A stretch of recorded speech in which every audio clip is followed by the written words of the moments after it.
继续来看这个新的电价，10月16要开始来实施咯。讲台北捷运按算要调起着票价，那呢，这个北北基桃 T-Pass 的这个通勤的月票，是不是嘛对咧调起咧？交通部长陈世凯讲，鼓励民众坐公共运输的心意无改变，所以这个月票未来起价。 用票卡入站，这是通勤族的日常。台北捷运逐港运量有200万人次，因为16电火钱要起价，即马嘛风声讲，2、6年无起的票价，讲嘛挡袂掉啊。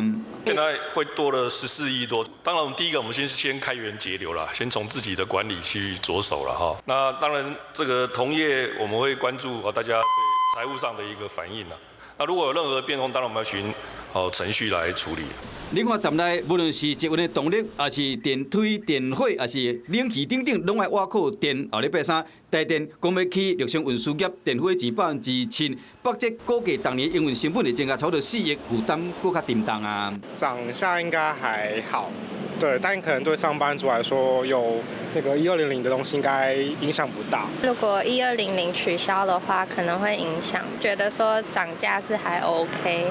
但是希望冷气可以供应强一点，对，就是不要影响乘车的品质。只要会当维持高品质的服务，讲起售快会当接受，是讲代替公车真侪年无起的，讲嘛要起价。那呢，食本来12块食到饱的北基桃的 T-Pass 敢卖起？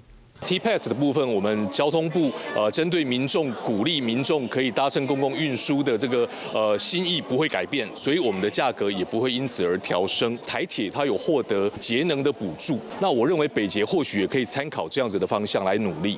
交通部长邓兴汉保证讲 T-Pass 未起价，但要是到台北捷运免怎减少成本的支出达到收支平衡，将是一个大考验。